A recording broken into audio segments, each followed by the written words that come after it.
আসসালামু আলাইকুম রহমতুল্লাহি ওবরাকাতুহ। আলহামদুলিল্লাহি ওয়াহদা ওয়াসসালাতু ওয়াসসালামু আলা মান লা নাবিয়্যা বা'দা ওয়া আলা আলিহি ওয়া সাহবিহি ওয়া মান ওয়ালা।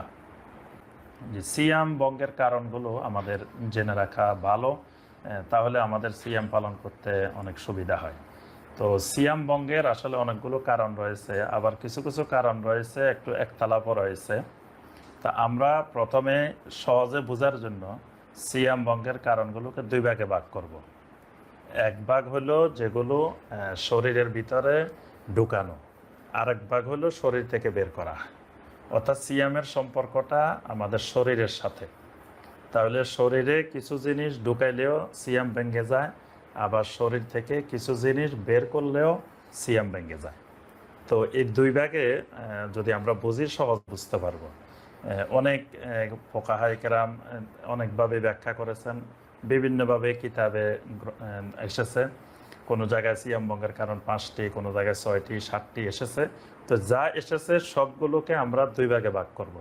একটি হলো শরীরে ঢুকানো, আর একটা হলো শরীর থেকে বের করা।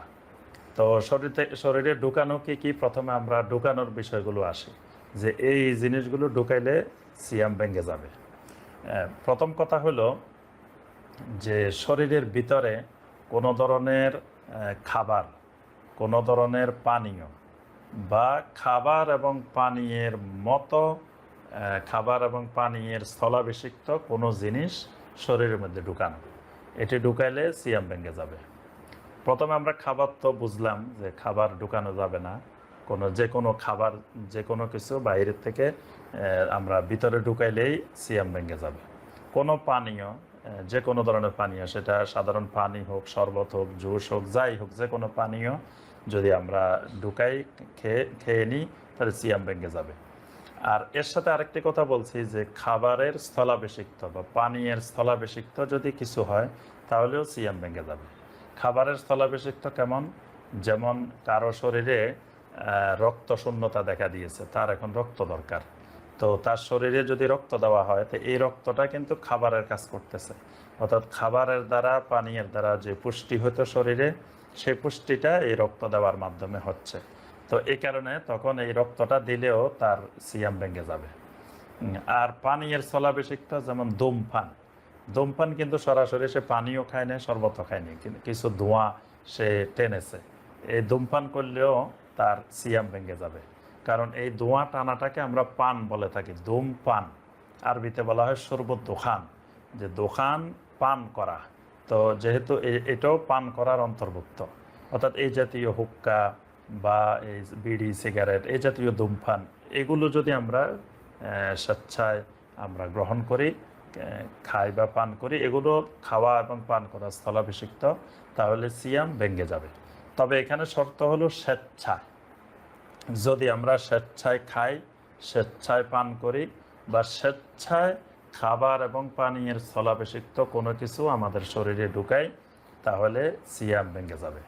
আর যদি ভুলবশত কোনো কিছু খাই, ভুলবশত কোনো কিছু পান করি, ভুলবশত কোনো কিছু এরকম ঢুকে পড়ে, তাহলে সিয়াম ভাঙবে না। কারণ নবী সাল্লাল্লাহু আলাইহি ওয়াসাল্লাম স্পষ্ট করে বলছেন যে ইজা নাসিয়া বা আকালা বা সারেবা, কেউ যদি ভুলে খেয়ে ফেলে, পান করে ফেলে, পালিউতিম্মা সাওমাহু, সে তার সিয়ামকে পূর্ণ করবে। কারণ ফা ইন্নামা আতআমাহুল্লাহু আসকাহু, আল্লাহ রাব্বুল আলামিনই তাকে খাওয়াইয়েছেন, আল্লাহ রাব্বুল আলামিন তাকে পান করিয়েছেন। এজন্য ভুলে যদি কেউ খায় বা পান করে, তাহলে সিয়াম ভাঙবে না। তবে ইচ্ছাকৃত খাইলে, পান করলে বা খাবার এবং পানীয়ের মতো কোনো কিছু যদি শরীরে ঢুকানো হয়, তাহলে সিয়াম ভেঙে যাবে। এটি হলো প্রথম কথা। এখন এই জাতীয় সিয়াম ভাঙলে খাবার বা পানীয়ের দ্বারা, তাহলে কি কাজা, তার উপরে শুধু কাজা ওয়াজিব হবে, নাকি কাজা এবং কাফারা দুটি ওয়াজিব হবে? এই ক্ষেত্রে আহলুল ইলমদের একতলাফ রয়েছে। আহলুল ইলমদের মধ্যে কেউ কেউ বলছেন কাজা এবং কাফারা দুইটি ওয়াজিব হবে, কেউ কেউ বলছেন শুধু কাজা করতে হবে। তো এখানে জমহুর ওলামায়ে কেরাম, অর্থাৎ অধিকাংশ আহলুল ইলমদের মত হলো এই ক্ষেত্রে কাফারা ওয়াজিব হবে না, শুধু কাজা করলেই যথেষ্ট। অর্থাৎ খাবার বা পানীয়ের দ্বারা সিয়াম ভঙ্গ হলে সে কাজা করবে। এটি হলো জমহুর ওলামায়ে কেরামের মত, তার কাফারার প্রয়োজন নেই। এরপরে আমরা আসি ভিতরে ঢুকানোর আরেকটি বিষয়। ভিতরে ঢুকানোর আরেকটি বিষয় হলো অনেক প্রয়োজনীয় ওষুধপত্র আমাদেরকে ভিতরে ঢুকাইতে হয়। তো এই ওষুধপত্র যদি আমরা ভিতরে ঢুকাই তাহলে আমাদের সিয়াম ভঙ্গ হবে কিনা। যে ওষুধপত্রগুলো দুই ধরনের হয়ে থাকে। এক ধরনের ওষুধ যেগুলো খাবারের বিকল্প হিসাবে ওষুধটা ব্যবহার করা হয়, এটি পাকস্থলীতে পৌঁছে যায়। তো যেই ওষুধটা পাকস্থলীতে পৌঁছে যাবে তার দ্বারা সিয়াম ভঙ্গ হয়ে যাবে। যে ওষুধটা খাবারের বিকল্প, পানীয়ের বিকল্প বা পাকস্থলীতে পৌঁছে, এর দ্বারা তার সিয়াম ভেঙে যাবে। আর যেই ওষুধটা খাবার বা পানীয়ের বিকল্প না, অর্থাৎ যেটি পাকস্থলীতে পৌঁছে না, এটি চামড়ার নিচে রক্তের মধ্যে থাকে, অথবা কানের মধ্যে থাকে, অথবা শুধু নাকের মধ্যে থাকে, অথবা শুধু চোখের মধ্যে থাকে, এটা আর পাকস্থলীর দিকে যায় না, গলা থেকে আর নিচের দিকে যায় না, তাহলে এই জাতীয় ওষুধপত্র ব্যবহার করলে সিয়াম ভঙ্গ হবে না। তো অনেক সময় অনেক পরীক্ষা নিরীক্ষার জন্য অনেক মেশিন শরীরে ঢুকাইতে হয়। তো এই মেশিন ঢুকানোর ক্ষেত্রেও শরীর হুকুম হলো যে স্বাভাবিকভাবে সিয়াম ভঙ্গ হবে না। তবে এই মেশিনারিদের সাথে যদি ওষুধপত্র থাকে যেটা পাকস্থলীতে যায়, তাহলে তার সিয়াম ওই ওষুধপত্রের কারণে তার সিয়াম ভেঙে যাবে। আচ্ছা, এবার দ্বিতীয় বিষয় আসি, যে শরীর থেকে বের করা। যে প্রথম বলছি আমরা শরীরে ঢুকাইলে সিয়াম ভাঙবে, এবার আসি আমরা শরীর থেকে বের করা। বের করার মধ্য থেকে প্রথম বিষয় সেটি হলো যে যৌন কাজ করা। সেটা স্বামী স্ত্রী বৈধ উপায়ে দিনের বেলায় করা, অথবা অবৈধ উপায়ে করলে সেটা জেনা, ব্যভিচার, অশ্লীলতার গুনাহ হবে। কিন্তু এই সিয়ামরত অবস্থায় যে কোনো ধরনের যৌন কাজ করা, সহবাস করা, এর দ্বারা সিয়াম ভেঙে যাবে। এবং এই সিয়াম ভঙ্গটা খুবই মারাত্মক।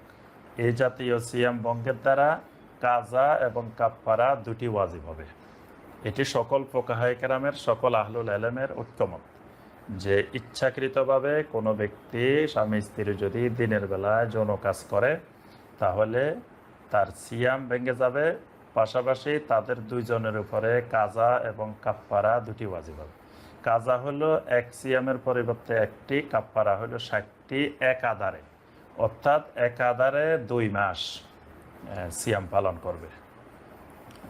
প্রথম একজন গোলাম আজাদ করবে। তো গোলাম এখন আমাদের বাংলাদেশে পাওয়া যাবে না, তো আমাদেরকে করতে হবে একাধারে 60টি সিয়াম, কোনো শরঈ ওজর ব্যতীত। শরঈ ওজর বলতে মাঝখানে যদি ঈদের দিন আসে বা যেদিন রোজা রাখা হারাম এরকম দিন আসে, সেই দিন বাদ যাবে, বা মাঝখানে কঠিন অসুস্থ হয়ে গেছে, রোজা রাখতে পারে না, এরকম দিন বাদ যাবে। এরকম ছাড়া অনবরত একটানা 2 মাস সিয়াম পালন করতে হবে। মোট 61 দিন সিয়াম পালন করতে হবে একটা সিয়ামের জন্য। এই ব্যাপারে সকল আহলুল ইলম একমত। এটি হলো সিয়াম ভঙ্গের একটি গুরুত্বপূর্ণ বিষয়। আর কেউ যদি স্বামী স্ত্রী যৌন কাজ করে নাই, যে কোনো উপায়ে শরীরের ভিতর থেকে বীর্য বের করেছে, তাহলে তার সিয়াম ভেঙে যাবে। সেটা হস্তমৈথুনের মাধ্যমে হোক বা যে কোনো কিছু ছবি দেখে যে কোনোভাবে যে কোনো উপায়ে তার শরীর থেকে বের হয়ে গেছে, তাহলে তার সিয়াম ভেঙে যাবে। তবে এই সিয়ামের জন্য কাজা করলে যথেষ্ট, এটার জন্য কাফফারা প্রয়োজন হবে না। আচ্ছা, শরীর থেকে বের হওয়া আরেকটা বের হতে পারে বমি বের হতে পারে শরীরে থেকে। বমি যদি ইচ্ছাকৃতভাবে বের হয়, আমরা বীর্য বের হওয়ার ব্যাপারে আরেকটি বিষয় এখানে বলে রাখা দরকার, সেটি হলো ইচ্ছাকৃত বের করা। যদি অনিচ্ছাকৃত বের হয়, স্বপ্নদোষ হয় দিনের বেলায়, তাহলে সিয়ামের কোনো অসুবিধা হবে না। আর শরীর থেকে বের করার মধ্যে আরেকটা বিষয় হলো বমি। যদি কেউ ইচ্ছাকৃত বমি করে তার সিয়াম ভেঙে যাবে এবং কাজা করতে হবে। আর যদি অনিচ্ছাকৃত বমি হয় তাহলে তার দ্বারা সিয়াম ভঙ্গ হবে না। আচ্ছা, আরেকটা বিষয় হলো শরীর থেকে বের করার মধ্যে রক্ত, যে আমি কাউকে রক্ত দিতে পারবো কিনা সিয়াম রাখা অবস্থায়। এটি নিয়ে আহলুল ইলমদের মধ্যে একটু একতলাপ রয়েছে। তবে বিশুদ্ধ মত এবং অধিকাংশ আহলুল ইলমদের মত যে সিঙ্গা দেওয়ার দ্বারাও সিয়াম ভেঙে যাবে এবং রক্ত দেওয়ার দ্বারাও সিয়াম ভেঙে যাবে। অর্থাৎ এই ব্যাপারে অনেকগুলো হাদিস আছে। কোনো কোনো হাদিসে আসছে নবী সাল্লাল্লাহু আলাইহি ওয়াসাল্লাম সিয়ামরত অবস্থায় সিঙ্গা দিয়েছেন, সিঙ্গা লাগিয়েছেন। কিন্তু আবার আরেকটি হাদিসে এসেছে নবী সাল্লাল্লাহু আলাইহি ওয়াসাল্লাম বলছেন আফতারাল হাজেম ওয়াল মাহজুব। ইমাম বুখারী রাহিমাহুল্লাহ বলেন যে সিঙ্গার ব্যাপারে যতগুলো হাদিস এসেছে এটাই সবচেয়ে বিশুদ্ধ, এবং এই মতের আলোকেই ওলামায়ে কেরামের আহলুল এলেমের ফতোয়া যে সিঙ্গা দানকারী, সিঙ্গা যিনি লাগাবেন তার সিয়াম ভেঙে যাবে, অর্থাৎ শরীরের থেকে রক্তগুলো বের করার কারণে সিয়াম ভেঙে যাবে। তাহলে কোনো ব্যক্তি যদি অন্যকে রক্ত দেয় তাও তার সিয়াম ভেঙে যাবে। তবে কোনো মুমূর্ষু রোগী যদি হয়, তাকে সিয়াম দেওয়া, যদি সিয়ামরত অবস্থায় যদি রক্ত দেওয়া অত্যাধিক প্রয়োজন হয়ে পড়ে, যে এই মুহূর্তে মুমূর্ষু রোগীটাকে জীবন বাঁচানোর জন্য রক্ত দেওয়া দরকার, তাহলে রক্ত দিবে, কিন্তু সিয়াম ওই সিয়ামটার কাজা আদায় করতে হবে। রক্ত দিলেও তার সিয়াম ভেঙে যাবে। এই জন্য সিয়াম রেখে শরীরের থেকে এইভাবে রক্ত বের করে কাউকে রক্ত দেওয়া যাবে না। তো এই হলো মোটামুটি প্রাথমিক কথা, যেগুলোর দ্বারা সিয়াম ভাঙ্গে। এরকম দুইটা বিষয় আমরা বলছি, কিছু বিষয় শরীরের থেকে বের করলে, আবার কিছু বিষয় শরীরে ঢুকাইলে এগুলোর দ্বারা সিয়াম ভেঙে যায়।